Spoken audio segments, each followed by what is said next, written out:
to get started here again. This is the Algorithms 3 session, and it's my pleasure to introduce Maxine Luo, who is from the Max Planck Institute of Quantum Optics, and she'll be telling us about her work with Ignacio Cirac, efficient simulation of quantum chemistry problems in an enlarged basis set.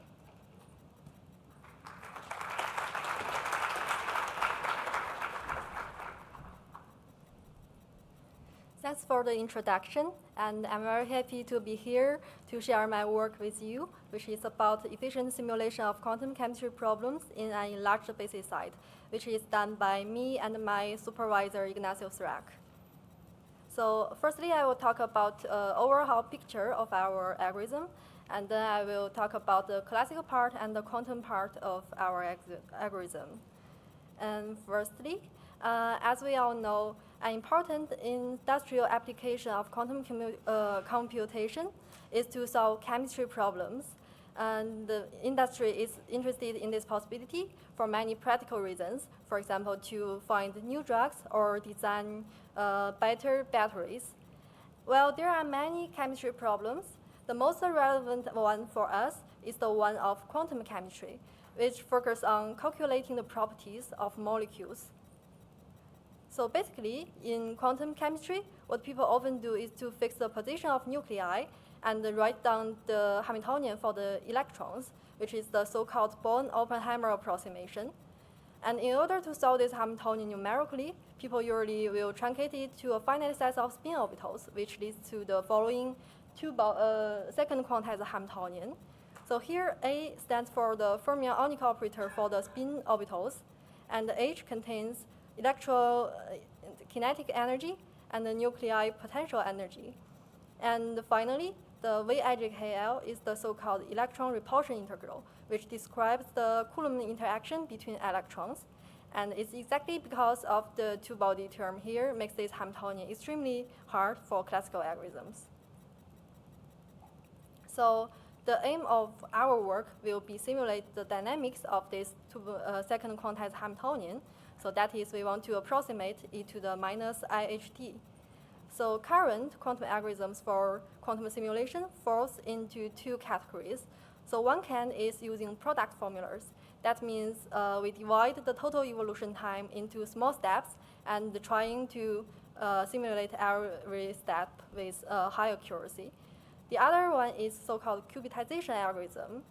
Well, qubitization usually has better predictive complexity. It's very complicated, and it might be hard to implement on practical device.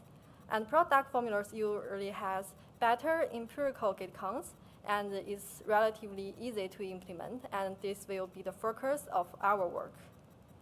Well, there's one problem.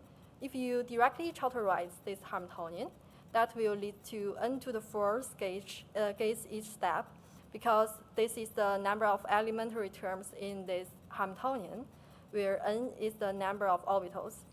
So the aim of our work will be to reduce the gate complexity for each step.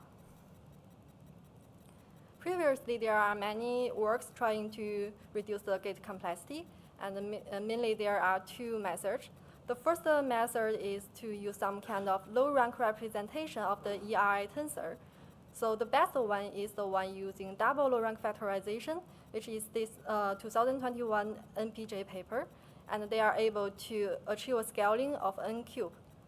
The other kind of method is, instead of using molecular bases, we can use some localized bases. For example, if one use real space grid bases, then the two-body term will be diagonal with only n prime square terms.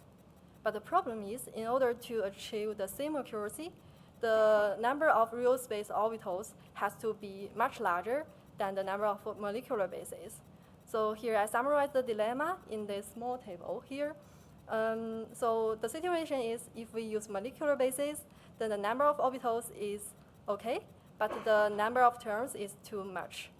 Well, if one use localized bases, the number of orbitals is too much, but the number of terms is n squared, which is under control. So that leads us to think, okay, can we find something in between? And we answered this question in this work. The answer is yes, we can do that. This is done by we adding more auxiliary modes and trying to diagonalize the two-body operator in this larger Hilbert space. And we are able to achieve scaling of n squared. So this page is the essence of our algorithm, so please pay attention. And we start with the original Hamiltonian, and here A stands for the original modes, and we will add m minus n fictitious modes, which called B. And we hope to find two things. The first thing is we want to find a single body basis transformation.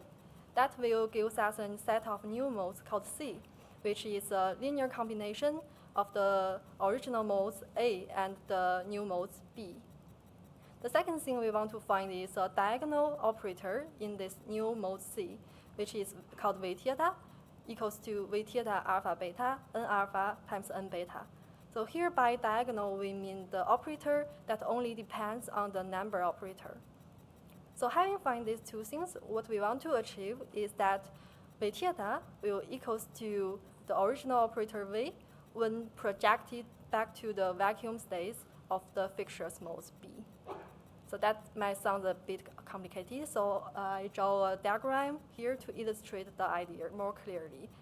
So we want to find an operator V theta in this enlarged space, and in the basis of A and B, V theta encode our original operator. And in the basis of C, V theta is diagonal, so it's easy to simulate. And these two bases are related by a single basis transformation. So that's the idea. So one may ask, how do we find this new Hamiltonian?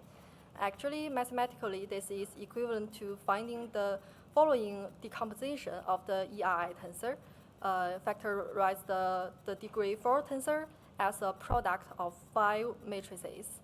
And here, U is actually exactly what we defined before. So here is a part of our unitary transformation. Therefore, U is an isometry. And the V theta alpha beta is also defined before here. And it's the weight of diagonal operator. And later in section 2, I will show how to find this decomposition. And I will also show that M linear n is enough to ensure high accuracy. And having this new Hamiltonian, that leads to our very simple quantum algorithm. We will first evolve under H and V theta respectively. And notice that as V theta is easy to implement in the basis of C, so therefore, between these two evolutions, we will do a single basis transformation. And after that, I will reset the modes B to the vacuum. So some people may ask why we don't measure and post the Cirac. The reason is these two methods has the same error scaling, and because resetting is much easier in practical quantum devices, so we recommend using reset. And in section 3, I will show that the gate complexity for this circuit is m squared, and the error is no more than the Trotter error. Okay, let's talk about how to find this factorization. So remember, to find the new Hamiltonian, our goal is to find the following factorization with m as small as possible. One way to do that is to turn it into an approximation problem with the approximation target to be the difference between these two tensors. But directly optimize this error usually gets stuck in local minima, which is not very good. So we might need some good initial guess. And what is lucky is our problem is related to a well-studied one called tensor hypercontraction. So tensor hypercontraction is a well-studied technique in quantum chemistry, and there is a lot of efficient algorithm to do that. And here is the definition of tensor hypercontraction, you can see that it's very similar to our problem. The only difference is in THC, this X can be any matrix, not necessarily to be an isometry, but THC can still be served as a good initial guess for our algorithm. Another good thing about THC is it has been proved that THC rank M is linear in N. So having THC, we came up with the following numerical procedure to find the factorization we need. So it's a three-step method. In the first step, we will obtain THC using some efficient algorithm, and then we can obtain a matrix X. Secondly, we will turn this X into an isometry U by finding some proper rescaling factor. Well, that may sound simple. Actually, it's not. In our paper, we proved that this is obviously possible to do so, and we give a way to how to do that. And if you are interested, please refer to our paper. And finally, we will fine-tune this U with some good numerical optimizer. We tested our procedure on different systems. So firstly, we tested it on a hydrogen chain system. So hydrogen chain is a line of hydrogen atoms separated by some distance, which is a standard toy model, and because it's 1D, it's suitable for DMRG study. So we first study a hydrogen chain of 10 atoms. What we find is the decomposition error decreases quickly with the rank M. We also compute the ground state energy using DMRG for the original Hamiltonian and the approximated Hamiltonian. We find that the ground state energy also decreases, the error in ground state energy also decreases quickly with the rank M. In the second result, we want to study the scaling of M depending on N. We imply two systems. So the first, the blue dots stands for hydrogen chains of varying atoms, and the orange dots, they stand for a set of small molecules. We fix the approximation error and find that clearly M is linear in N, and the ratio between M and N is about 3 to 6, so it's not too bad. And finally, we tested it on a more realistic system, which is called FIMOCO. It is a cofactor of nitrogenase. And this system is of interest because it's a highly correlated system and it's very hard to study classically. So it often serves as a benchmark for quantum algorithms. We use the active space Hamiltonian in the literature, which contains 76 space orbitals. And we also use the TH factor in the literature for the initial matrix X. And what we find that is, surprisingly, our THC with isometry has a similar accuracy as the generic one. Now let's talk about the quantum part. So remember, this is our circuit, and we analyze the gate counts and circuit depths for this single time step. The dominant cost will be the evolution under V theta, which requires m square gates and depth of m. And also, the single body unitary transformation, it can be done using Gibbons rotation, which requires m times n gates and the depth of m plus n. So to summarize, the total number of gates will be m squared, and the total depth will be m. And remember, m is linear in n, so the total number of gates is O n squared. And we did a resource estimation on the benchmarking system FIMOCO. We compared the resources needed for a single time step to the previous best algorithm. So that's the one using double low rank factorization. We find that although we need more qubits, our circuit depth is reduced by a factor of 45, and the gate counts is reduced by a factor of 9, so which is a significant reduction. Now we study the errors, and in our algorithm there will be 3 major error sources. One is due to the factorization we used, but we already showed before this error can be made sufficiently small by choosing a THC rank that's linear in N. And the other arrow is the Chaucer arrow. Due to this V and H, they do not commute. This arrow is well studied, and it can be bounded by this formula. And the third arrow is related to our specific algorithm here. It's related to we have to project to the vacuum states of B. And we prove that the projection arrow is V theta square, tau square. But notice that the Chaucer arrow scales as tau cube, but our projection arrow scales tau square. So we start to think, can we make this projection arrow even smaller? Make it also scales as tau cube. And we find that this is possible, and this can be done in the following way. First, we divide the one evolution step into 4 portions, and between each portion, we insert some phase factor for the auxiliary modes.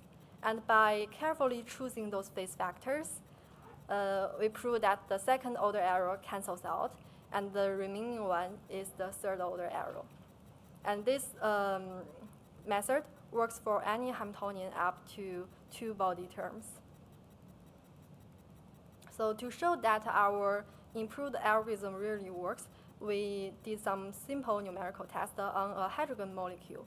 So the setup is we set the initial state as the Hartree-Fock ground state, and we evolve for a total time of t equals to 1 with varying step sizes. Finally, we evaluate the difference between the exact time evolved state. Because now we are starting the total arrow, we expect the basic algorithm has an error of tau, and the improved algorithm has an error of tau square. So this is our numerical result, which agrees really well with our expectation. We also compared our algorithm with the trivial Chaucerization algorithm. What we found is, at least in this case, our constant factor is comparable to Chaucerization. We also studied the arrow scaling with the system size, which we employ the hydrogen chain system. Recall that the Chaucer arrow and the projection arrow not only depends on tau, but also depends on the norm of this operator, V, H, and V theta. So therefore, we use the hydrogen chain molecule of varying atoms and evaluate the norm of these 3 operators. We find that as the system size increases, this norm is roughly bounded by n to the 1.2, and that leads to the algorithm error to be n to the 3.7. For comparison, for the trivial second-order Chaucerization, this scaling is about 3 to 5. So to conclude, we proposed an algorithm for dynamic simulation of chemistry, which is based on diagonalizing the 2-body term in an enlarged basis. And we gave a procedure to find the new Hamiltonian. We also estimate our quantum algorithm. The Kate complexity is n squared, and the arrow is no more than the Chaucer arrow. And I also want to mention that it's also possible to not only diagonalize the 2-body term, but also diagonalize the complete Hamiltonian H. But this will not change the gate scaling in our case, so we didn't explore this in detail in our paper. But this might be interesting for designing like new classical algorithms. So yeah, so that's something to explore. Okay, thank you, and time for question.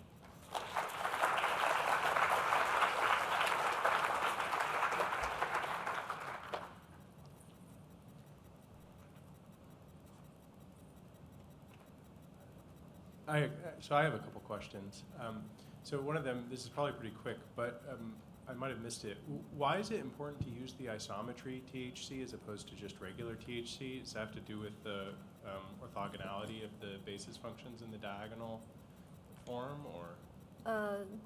We have to use isometry because U appears here. It appears as a part of the basis transformation. So here, the U and the V together, they make a unitary matrix. So U itself, it has to be an isometry. I see. Okay. Yeah, because I think with regular THC, you can write that form too. It's just that basically the basis functions and the auxiliary basis aren't orthogonal. Yeah, Yeah, exactly. that makes sense. Thanks for the next talk. I guess one quick question about how many bases we need to use in the second quantization process. Suppose we accept that the many-binding Schrodinger operator is the most accurate one, and now we choose maybe use capital N or capital N prime bases to do the second quantization. And how many bases we need to achieve certain accuracy, say epsilon, and how does this accuracy decay respect to the say number of bases we choose? I can give you an example. For example, if we started the simple hydrogen molecule, and if we use some most simple basis site, that will be the total number of bases is 3. And if you want to achieve some higher accuracy, this number might be increased to like 10 or more.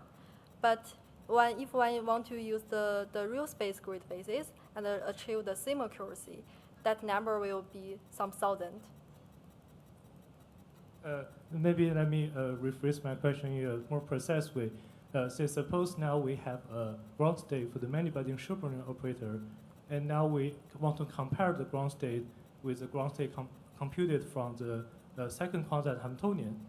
And do we have explicit analysis about these two states? I think there is some proof for this. If I remember correctly, the accuracy depends on the basis with a scaling of 1/n. Okay, yeah, thanks. Yeah. So you compare per step complexities of trotter. Well, I don't know whether actually you compared it with THC or double factorization, but at the end of the day, you want to compare the full complexity of, let's say, estimating ground energy with certain accuracy or doing time evolution with certain time with a definite accuracy. Did you do the full comparison? Because I saw that, there is some dependence on the norm of V tilde for the trotter. Yeah. And if it's second order, it's to the square. Yeah, exactly. I didn't do the full comparison in my work.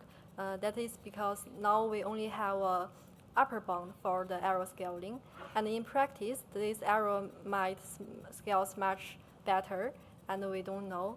So this is something that we can do when we have a quantum computer. Yeah. Yeah, also maybe to add a little bit, beyond the error, if you just compare how things scale with the norm of the terms, Okay. it may actually be the fact that THC or DF may still be doing better, even though the scaling per step is actually worse for DF or THC. So we did the error scaling of a system size in this page. And what we find is our error scaling with system size is comparable for those of second order trauterization. And I think for the double low rank factorization algorithm, their error is also the second order trauterization error. So I hope this answers your question. Okay, Yeah. thanks. Hi, I have a question here. Thanks for the very interesting talk. I have a simple question. Can you comment what is the exact difference between measurement and post-select versus the reset? Yeah. So by reset, I mean I do nothing to those new modes B. I just throw away these qubits and refresh them with some new qubits. And by measurement, I mean I really measure these ancillary qubits and see what's the result. And if they are 0, I preserve them. If they are not 0, I discard and do it from the beginning. So that's the difference. I see. Thank you. Yeah. Hi, I have a question here. On your right.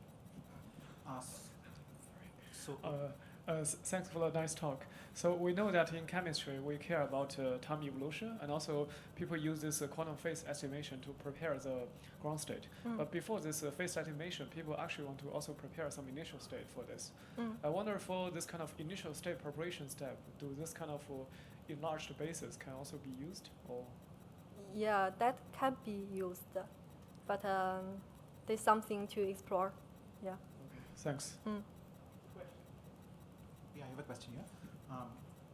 So, do you have actually any intuition as to why the projection error changes from a tau cube to tau square when you introduce random phases? Like, is there an intuitive argument to support that?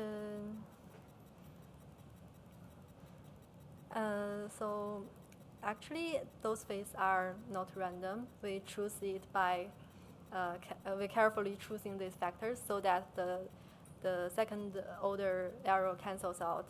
And the reason why it works, I think, is because we make the auxiliary modes evolve somehow randomly, and therefore the error cancels out. Yeah. And there's actually one more question.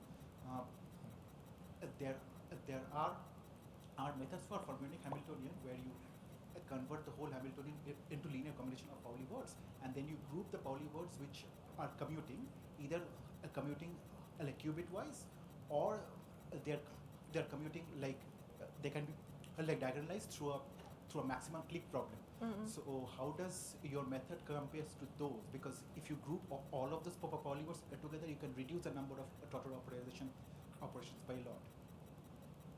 I think using the method you mentioned, the error can scale better, but I don't think that will reduce the number of gate counts, right? It will, right? Because It all will. of those gates will actually be diagonalized asymmetrically. Oh. So that's the reason why they're grouped anyway. Okay, yeah, that's very interesting. I'm sorry that I didn't explore it, but I will be interested to look at it. Yeah. All right. Yeah, maybe last question here if it's quick. Hey, thanks for the nice talk. I have a very brief question actually. So can you go back to the slide that you asked for our attention? Okay. You explained the algorithm there. So you're basically choosing V tilde to be diagonal here. I think in order to achieve like ON square scaling, you don't it doesn't have to be diagonal, but it just needs to be like one sparse or two sparse, like some constant sparse. Do you think that if you actually add that flexibility, can you reduce the number of the M number, like the number of orbitals that you add? Yeah, I think that will be possible. Okay, thank you. Let's thank Maxine.